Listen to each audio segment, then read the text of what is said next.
Elden Ring, my fair review. First of all, what is Elden Ring? Well, the more I played, the more I seen Dark Souls 2 trailer before it received graphic downgrades, and that was 10 years ago. Everywhere I turned, I seen Dark Souls 2. Torch mechanics, world building, battle stances, weapon arts, bosses repeating, tons of bosses. Even the music reminded me of Dark Souls 2. Everywhere I turned, I seen Dark Souls 2.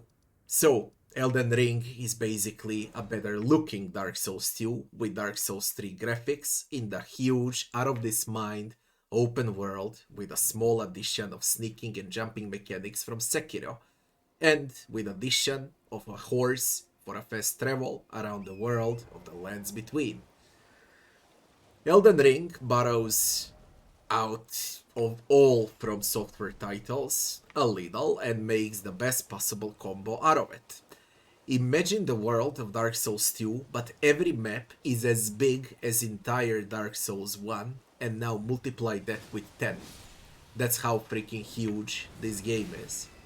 Frankly, if someone showed me Elden Ring for the first time without UI, so only gameplay, I would think it's Dark Souls 4 easily.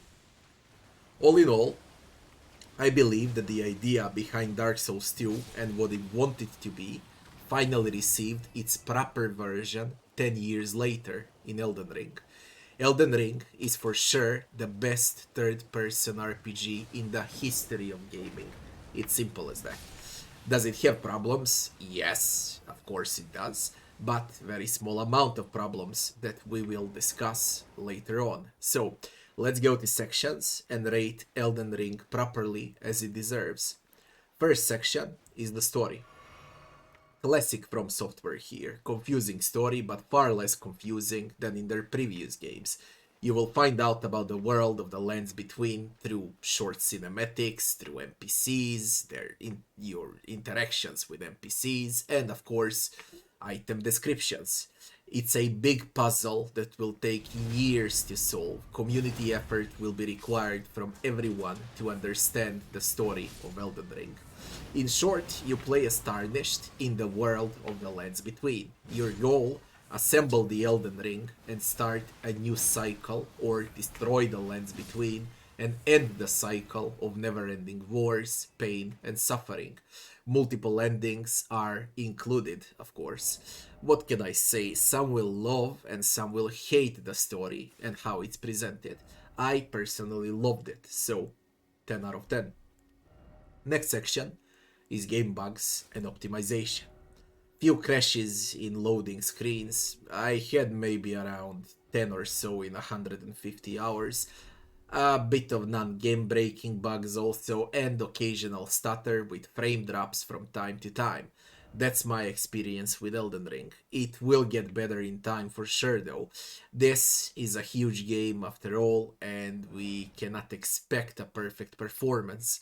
For how huge it is, it actually works extremely well.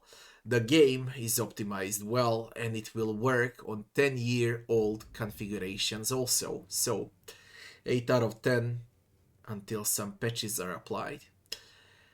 Next section is game time. It took me 140 hours to finish the game. I've seen almost all optional dungeons, all bosses, so all NPC quests, searched under every rock in the lands between, and ended the game with level 170. Replay value is there, of course, speedrun value is there too, as usual with all From Software games. Extremely large game with a lot of content, there's nothing to say, it's worth every penny, 10 out of 10 for game time. Next section is game difficulty. There is no difficulty to pick from in Soulslike, so Elden Ring is a very hard game, no doubt. I took the route of a hardest option by picking Wretch class and started the game completely naked and blind with only a club for a weapon, played without NPCs and co-op, me alone against the lands between. It was painful, it takes time to get used to new combat on horse mechanics too. There are around 6 or 7 bosses that were extremely hard, while 200 of them were much easier, or better to say, more trivial, let's say it. That said, it will be very hard to finish this game while playing solo. That's why there's an easy mod to play the game in co-op, summon NPCs, or summon ghosts to help you out when you get stuck on a boss. 10 out of 10 for game difficulty. Next section is maps and graphics. Main world map of the Lands Between is unreal. Full with dungeons, bosses, secrets, encounters, puzzles. UI is straight, simplistic, and it disappears while you're out of combat. Everything is covered in this game. Castles, dungeons, mountains, lakes, swamps, snow, fire, lava, catacombs, everything you can imagine is in the game. I think there is not a single environment that doesn't exist in Elden Ring. 8 huge dungeon-like main maps with addition of 100 of mini dungeons and of course big open world to explore with its own encounters. Art style is breathtaking, amount of detail for such a huge game is absolutely hilarious, not to mention that every tiny detail in the game is dedicated for lore and is there on purpose. The only thing that's bad is outdated graphics, and this game looks like it came out 5 years ago. It's time that From Software step up and switch to next-gen graphics for their next game. It was enough, I guess, especially with Elden Ring. Elden Ring deserves next-gen graphics, to be honest, instead of those Dark Souls 3 graphics.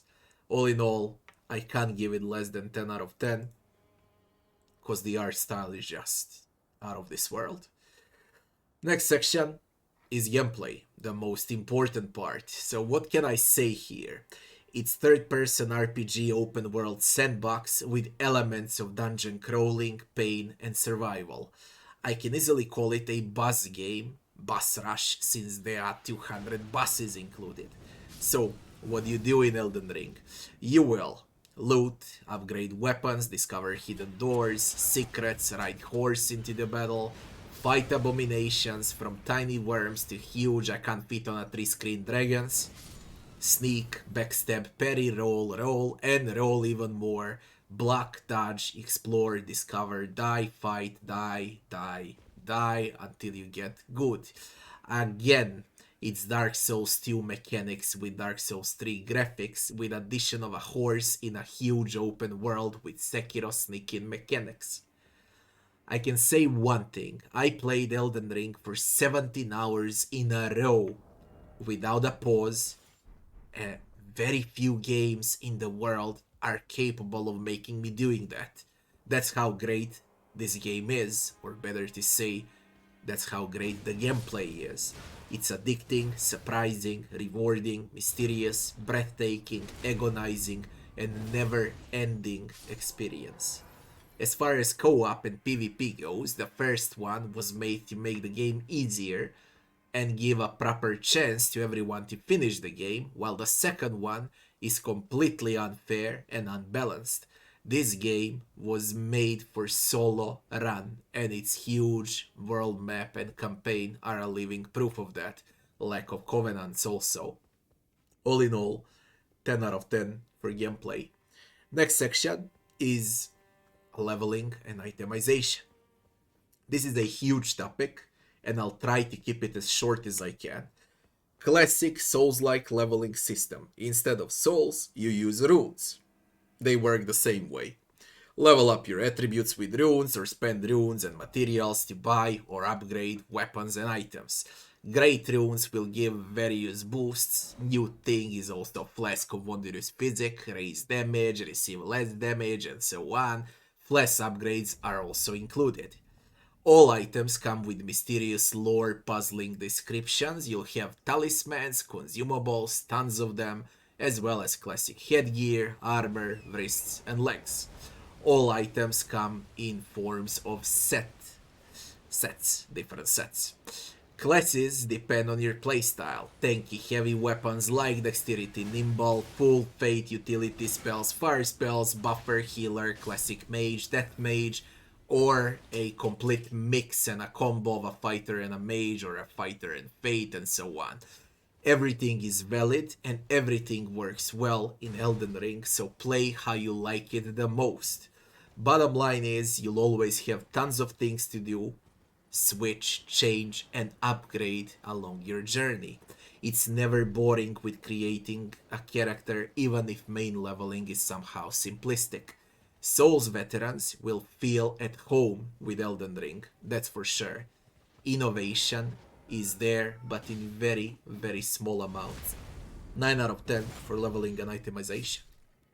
Next section is NPCs and enemies.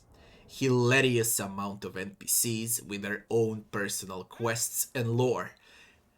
They say their thing for a minute or two, alright? And after you go to your gameplay, NPCs never interrupt immersion, and that's a great thing.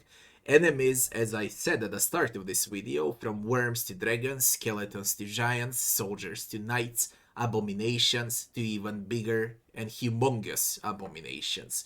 Hilarious variety of enemies in Elden Rings. All of them, and this is the best part, all of them come with 3 to 10 different attack patterns also. Bosses, well, there are 200 bosses in this game. You heard me well. Some of the bosses were extremely hard, while some were trivial. Most of them reminded me of the Souls unique bosses like Artorias of the Abyss or Sentinels, Gargoyles, and others, while some of them were brand new and innovative like Radahn, Godric, Crucible Knights, and so on. There is one huge problem in Elden Ring. I killed 50 dragons, 20 double godskins, Crucible Knights, and God knows how many more repeating bosses that just come in bigger numbers, with bigger health pools and more damage. That's the main problem of the game, repetition, repetitive bosses.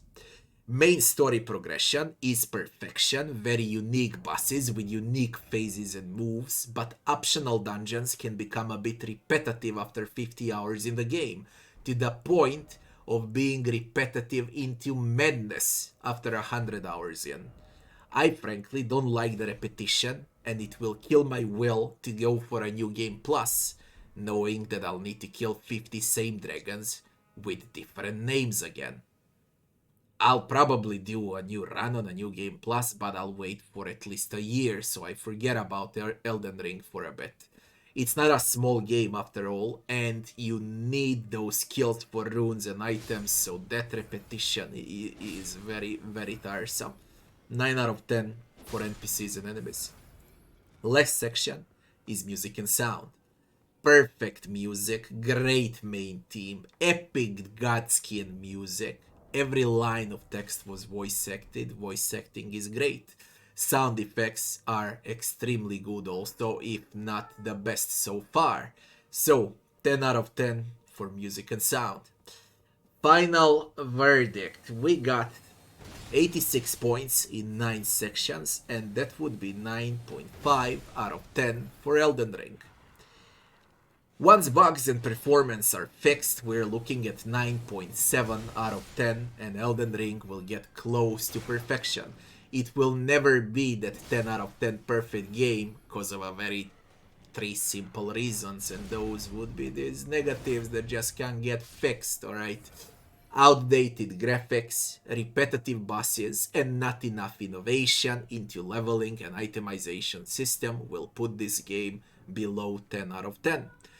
Those three things, they cannot be fixed. Are they bad? No, of course not, but they're just not deserving of a perfect score, even if Elden Ring is a masterpiece indeed, and the best Souls-like ever created, I strongly believe so, that Miyazaki can do better and create the perfect game, the perfect Souls-like, with no flaws. Now let's be clear, once you start and spend 30 hours in a game, you will think how it's the best thing ever created, like I did. Pure 10 out of 10 experience, world encounters, secrets, caravans, caves, dungeons, towers, bosses, mega bosses, great bosses, mini bosses, Map that keeps expanding non-stop, outstanding art style, progress, innovation, horse battles, ambushes, death, exploration, risk and reward, everything is there in those first 30 hours. The impact of those breathtaking areas and map that keeps expanding non-stop, you'll feel like the game has no end. Then, after 50 hours, you'll slowly realize how game starts to repeat itself with reused assets in dungeons. Non-stop you look at the same caves or same catacombs with different enemies placements with the repeating bosses at the end of each dungeon. The game slowly becomes 9.5 out of 10 then.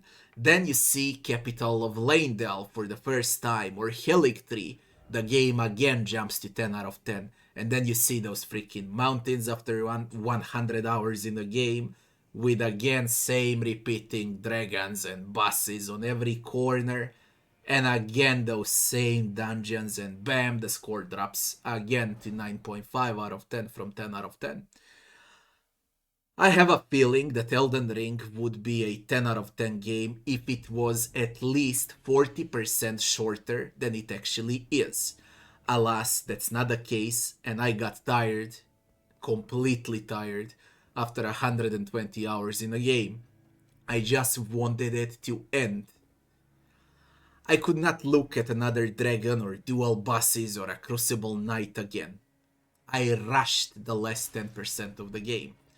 With all that aside, I still believe that Elden Ring is one of the best games ever created, top 10 of all time, and for sure, Game of the Year for 2022. Everyone should play and experience those breathtaking maps. Blind is the only way to go. I just know that the best is yet to come from Miyazaki. Elden Ring to me felt like a full combo of all Soulslike combined into one game, and the most it looked like to me is Dark Souls 2 with better graphics and a horse. But alas, with very, very little innovation. I had a feeling that Dark Souls 2 and what it wanted it to be 10 years ago is finally achieved through Elden Ring. Now please, From Software, give us Dark Souls 4. I still believe that Dark Souls has some specific charm that no other title can compete with. That would be the review for Elden Ring. Thank you all for watching, and I'll be seeing you on the next one.